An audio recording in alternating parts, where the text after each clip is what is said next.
অষ্টম শ্রেণীর বাংলা বইয়ের 24 পেজ থেকে আলোচনা করে যারা চ্যানেলের পাশে থাকো। উচ্চারণ স্থান অনুযায়ী ব্যঞ্জন ধ্বনি। বাক পতঙ্গের যে জায়গায় বায়ু বাধা পেয়ে ব্যঞ্জন ধ্বনি সৃষ্টি করে সেই জায়গাটি হলো ওই ব্যঞ্জনের উচ্চারণ স্থান।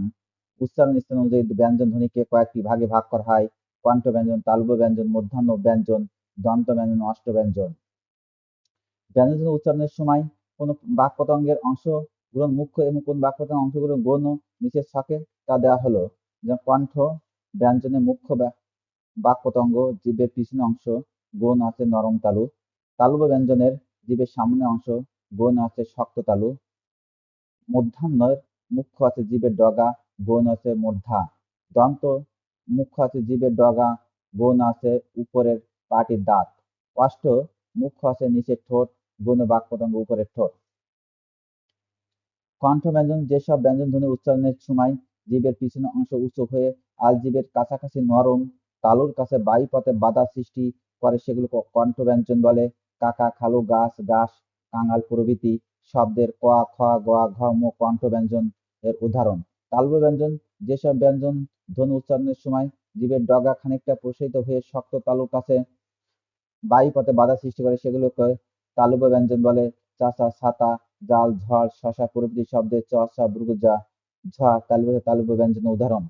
মূর্ধন্য ব্যঞ্জন দন্তমূল এবং তালুর মাঝখানে যে উঁচু অংশ থাকে তার নাম মধ্যা।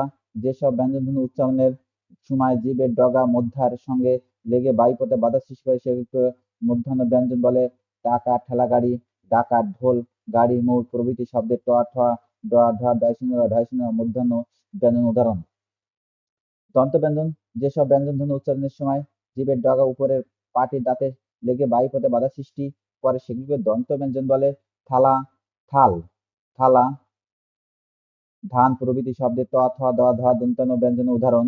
অষ্ট ব্যঞ্জন যেসব ব্যঞ্জন ধ্বনি উচ্চারণের সময় ঠোঁট দুটির কাছাকাছি এসে বায়ুপথে বাধা সৃষ্টি করে সেগুলোকে অষ্ট ব্যঞ্জন বলে।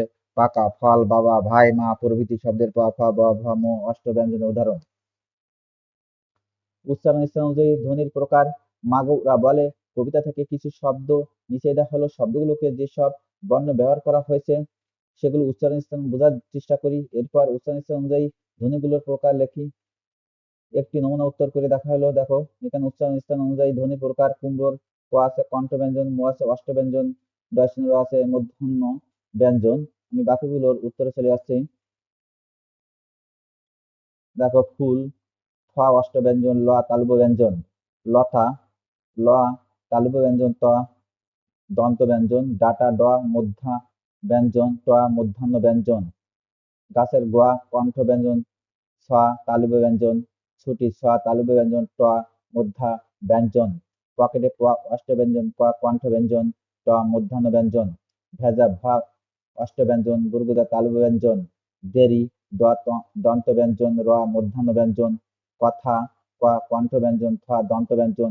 পাগল, প অষ্ট ব্যঞ্জন, গ কণ্ঠ ব্যঞ্জন, ল তালব্য ব্যঞ্জন। মূর্তি, ম অষ্ট ব্যঞ্জন, মূর্ধন্য ব্যঞ্জন, ক কণ্ঠ ব্যঞ্জন।